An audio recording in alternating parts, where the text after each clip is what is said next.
Hi గారు, welcome to our channel. ప్రస్తుతం మనతో పాటు దాము బాలాజీ గారు సీనియర్ జర్నలిస్ట్ ఉన్నారు. వారితో ఒకసారి మాట్లాడదాం. సార్ నమస్కారం. సార్ నమస్తే సార్, జగన్మోహన్ రెడ్డి గారు ఒక కుంభకోణంలో ఇరుక్కునే అవకాశం ఉంది అని చెప్తున్నారు సార్. అంటే నిన్న పార్లమెంట్ లో ఒక చర్చ వచ్చేసింది. 4,000 కోట్ల కుంభకోణం జరిగిందని చెప్పేసి లావు కృష్ణదేవరాయలు ఎంపీ ఆయన చర్చలకైతే దారి తీశారు.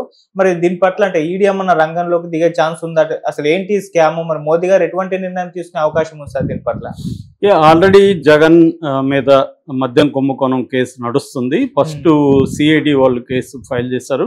అంతకుముందే 2023 నుంచి కూడా మన పురంధేశ్వరి ఈ కేసును టేకప్ చేసింది. ఆమె కొన్ని షాపుల్ని విజిట్ చేసింది కూడా. సో మొత్తంగా ఆమె చెప్పిన దాని ప్రకారం జగన్ 5 ఏళ్లలో 1,00,000 కోట్ల కుంభకోణం చేశాడు, సంవత్సరానికి 25,000 కోట్ల కుంభకోణం జరిగింది అని ఆమె అప్పుడు హోమ్ మినిస్టర్ అమిత్ షాకు కూడా ఫైల్ ఇచ్చింది. ప్రధానంగా ఆమె ఆరోపణలు ఏంటంటే ఇది నగదు రహిత, అంటే డబ్బు ఓన్లీ క్యాష్ అండ్ క్యారీ మెథడ్లోనే వెళ్తుంది తప్ప ఆన్లైన్ పేమెంట్స్, డీటెయిల్ పేమెంట్స్ అనేవి లేవు. సో కాబట్టి ఇందులో జరుగుతుంది అనేది ఆమె చెప్పింది. దాని తర్వాత ఈ ప్రభుత్వం వచ్చినాక ఫస్ట్ వాసుదేవ వర్మ ఇంటి వాసుదేవ రెడ్డి, ఈ డిస్టిలరీస్ ఎండి, ఆయన ఇంటి మీద దాడులు చేసి ఫైల్స్ అవన్నీ కూడా తీసుకెళ్లారు. అప్పటి నుంచి కూడా సిఐడి ఎంటర్ అయింది.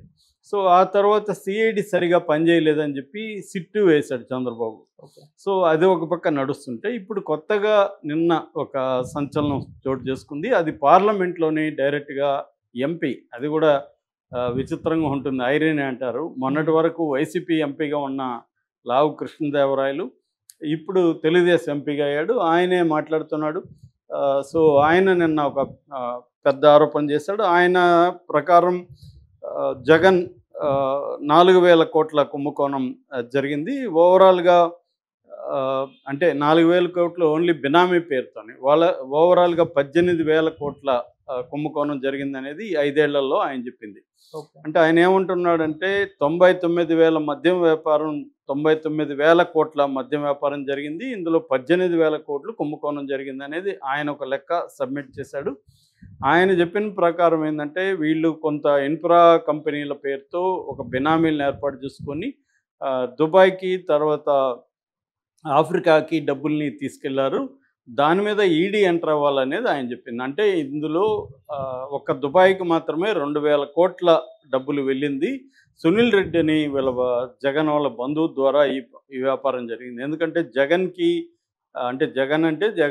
బినామీలు కావచ్చు, జగన్ బంధువులు ఆఫ్రికాలో చాలా చోట్ల వ్యాపారం చేస్తున్నారు. మామూలుగా మనకి ఆఫ్రికన్ లిక్కర్ వ్యాపారం చూసుకుంటే ఇండియన్స్ ఆఫ్రికాలో లిక్కర్ వ్యాపారం ప్రధానంగా రాయలసీమ రెడ్లే ఎక్కువ చేస్తుంటారు. ఇది సిసి రెడ్డి స్టార్ట్ చేశాడని చెప్తారు.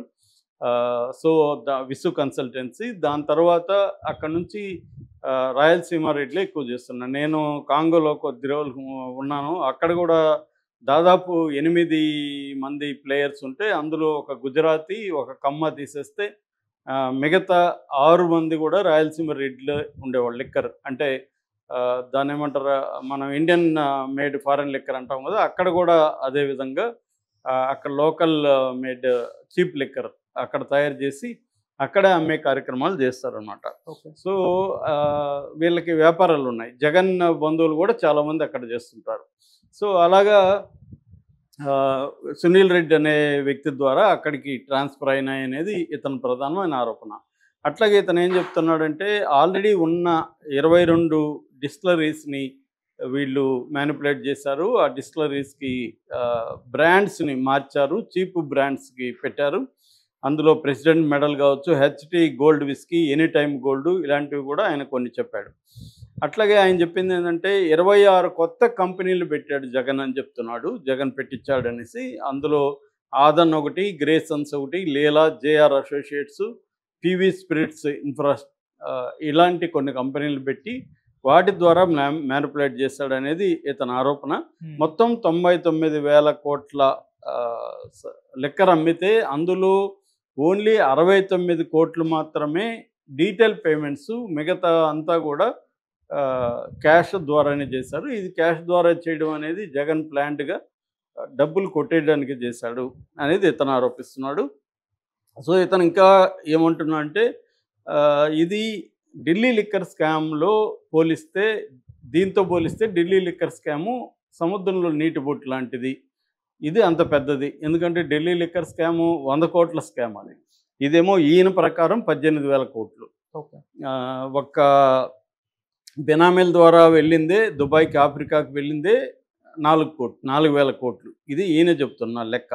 అంటే ఈయన ఇంకా ఏమన్నా అంటే ఒక 'బాహుబలి', ఒక 'త్రిబుల్ ఆర్' లేదా ఒక 'పుష్ప 2' 1,700 కోట్ల నుంచి 2,000 కోట్లు అర్న్ చేస్తే జగన్ తన మద్యం ఓన్లీ లిక్కర్‌లోనే 18,000 కోట్లు ఏ సినిమాలకు కూడా తీసిపోదు అనేది అతను చెప్పింది.